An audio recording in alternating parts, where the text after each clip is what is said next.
Definite integrals ആണ് പഠിക്കാൻ പോകുന്നത്. ഇൻഡെഫിനിറ്റ് ഇൻ്റഗ്രൽസ് നമ്മൾ പഠിച്ചു. ഇൻഡെഫിനിറ്റ് ഇൻ്റഗ്രലെല്ലാം എന്താണ് വരുന്നത്? ഒരു പ്ലസ് സി വരാറുണ്ട് അല്ലേ? ഇൻഡെഫിനിറ്റ് ഇൻ്റഗ്രൽസ് ചെയ്യുമ്പോൾ ഏറ്റവും ലാസ്റ്റ് ഒരു പ്ലസ് സി വരുന്നുണ്ട്. ആ പ്ലസ് സി എന്ന് പറഞ്ഞു കഴിഞ്ഞാൽ ഇനി കോൺസ്റ്റൻ്റ് ആണ്. അപ്പോൾ പ്ലസ് സി എന്ന് പറഞ്ഞു കഴിഞ്ഞാൽ വേണമെങ്കിൽ അത് 100 ആവാം, അല്ലെങ്കിൽ 200 ആവാം, എന്ത് വേണമെങ്കിലും വരാം, ഡിപ്പെൻഡിങ് ഓൺ ദ സിറ്റുവേഷൻ. അപ്പോൾ ഒരു ഡെഫിനിറ്റ് ആയിട്ടുള്ളൊരു ആൻസർ അല്ല ഇതിനു മുമ്പ് നമ്മൾ ഇൻ്റഗ്രേഷൻ ചെയ്തപ്പോൾ കിട്ടിയിരുന്നത്. ഉദാഹരണത്തിന് ഇൻ്റഗ്രൽ x² എങ്ങനെയാണ് ചെയ്യുന്നത്? നമുക്കറിയാതെ ചെയ്തു വരുമ്പോൾ നമുക്ക് x³ 3 + c എന്നാണ് കിട്ടുക.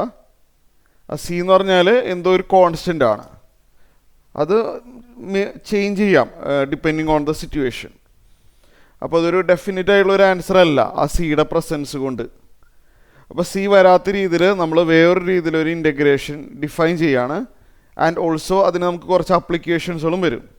സി ഇല്ലാത്ത രീതിയിൽ പുതിയൊരു രീതിയിലൊരു ഇൻ്റഗ്രേഷൻ നമ്മൾ ഡിഫൈൻ ചെയ്യാണ്. ആൻഡ് അതുപയോഗിച്ചിട്ട് നമുക്ക് ഏരിയ കാണാൻ പറ്റും, സർഫസ് ഏരിയ, വോള്യൂം, അതെല്ലാം കാണാൻ പറ്റും. അത് നമ്മൾ അപ്ലിക്കേഷൻസ് ഓഫ് ഇൻ്റഗ്രേഷൻ എടുക്കുമ്പോൾ ഞാൻ പറഞ്ഞുതരാം.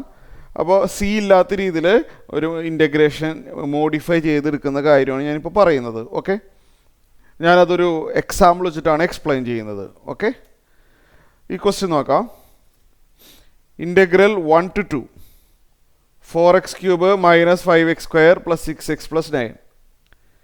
ഇതുകൊണ്ട് എന്താ മീൻ ചെയ്യണമെന്ന് വെച്ച് കഴിഞ്ഞാൽ നമ്മൾ ആദ്യം തന്നെ ഇതിന് ഇൻ്റഗ്രേറ്റ് ചെയ്യും, എന്നിട്ട് 2 കൊടുക്കും, -1 കൊടുക്കും. അതാണ് ഉദ്ദേശിക്കുന്നത്.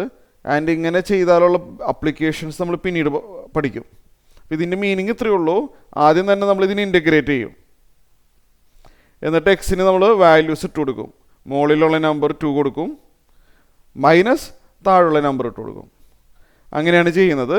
അപ്പോൾ സി എന്ന് പറഞ്ഞാൽ പ്രശ്നം ഇവിടെ വരുന്നില്ല, സി ഇവിടെ വരുന്നില്ല ഈ ടൈപ്പിൽ. അപ്പോൾ ഞാൻ ചെയ്യണത് കാണിച്ചു തരാം. ആദ്യം തന്നെ 4x³ ഇൻ്റഗ്രേറ്റ് ചെയ്യാൻ 4 മാറ്റി നിർത്താം.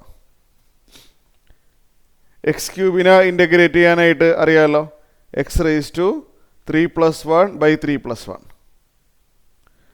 -5 into x² integral x² 2 + 1 / 2 + 1 +6 into ഇത് x⁻1 അല്ലേ, x⁻1 ഇൻ്റഗ്രൽ x⁻1 + 1 / 1 + 1 9 ഇൻ്റഗ്രൽ 9 × 1 എന്ന് എഴുതുക. ആദ്യം തന്നെ 9നെ നമുക്ക് 9 × 1 എന്ന് എഴുതാം. 9 മാറ്റി നിർത്തി 1 ഇൻ്റഗ്രൽ x ആണ്. ഇങ്ങനെ നമ്പറുകൾ മുകളിലും താഴെയുണ്ടെങ്കിൽ നമ്മൾ സി എഴുതേണ്ട ആവശ്യമില്ല. ഓക്കെ, അതൊന്ന് ഓർമ്മയുണ്ടായാൽ മതി. ആ താഴെയുള്ള നമ്പർ 1 ആണ്, അത് എഴുതാം. മുകളിലുള്ള നമ്പർ 2 ആണ്, അതും എഴുതാം. നമ്പറുകൾ തരാണെന്നുണ്ടെങ്കിൽ സി എഴുതേണ്ട ആവശ്യമില്ല, സി അവിടെ വരില്ല. ഓക്കെ, അപ്പോൾ നമ്മൾ ഇൻ്റഗ്രേഷൻ ചെയ്തിട്ടുണ്ട്. സി എഴുതാതെ ഇൻ്റഗ്രേഷൻ ചെയ്യാം. ഒന്നുകൂടി ഒന്ന് ചെറുതായിട്ട് സിംപ്ലിഫൈ ചെയ്താലോ. 4 കട്ടായി പോയിട്ട് x⁻4 -5x³ / 3.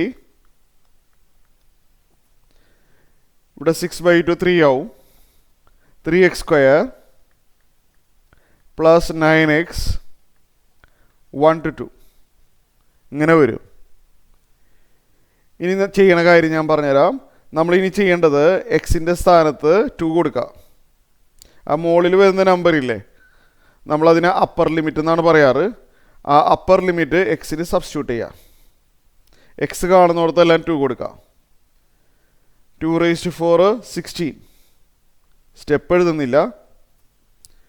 5 × 2³ / 3 5 × 8 40/3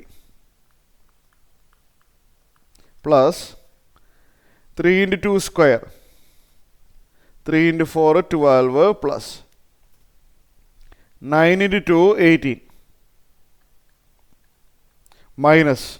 മൈനസ് ഇടണേ. അപ്പർ ലിമിറ്റ് കൊടുത്തു കഴിഞ്ഞിട്ട് നമ്മൾ മൈനസ് ഇടാം, ബ്രാക്കറ്റ്.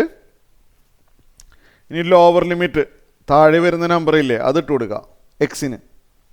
ഇവിടെ 1⁻4 1 -5 × 1³ / 3 കാൽക്കുലേഷൻ പറയുന്നില്ല. 3 into 1 square, 3 into 1 3, 9 into 1 9. പിന്നെ ഈ നമ്പറുകൾ വളരെ ശ്രദ്ധിച്ച് ആഡ് ചെയ്യുക, മൈനസ് ചെയ്യുക. ആ കാൽക്കുലേഷൻ ഞാനിവിടെ സ്കിപ്പ് ചെയ്യാണ്. നിങ്ങൾക്ക് വേണമെങ്കിൽ ഇത് പോസ് ചെയ്തിട്ട് ചെയ്തു നോക്കാം. ഇവിടെ വരുന്ന കാൽക്കുലേഷൻ സ്കിപ്പ് ചെയ്യാണ്. അപ്പോൾ ഇതിൽ ആദ്യത്തെ ബ്രാക്കറ്റിന് ചെയ്ത് വരുമ്പോൾ 98/3 കിട്ടും. ആ സെക്കൻഡ് ബ്രാക്കറ്റിനകത്തുള്ള എക്സ്പ്രഷൻ ചെയ്ത് വരുമ്പോൾ 34/3 കിട്ടും. നിങ്ങൾക്ക് ചെയ്ത് നോക്കാം അത്. അപ്പോൾ ഫൈനൽ ആൻസർ വിൽ ബി 64/3. 64/3 ആയിരിക്കും ഇതിൻ്റെ ആൻസർ വരുന്നത്.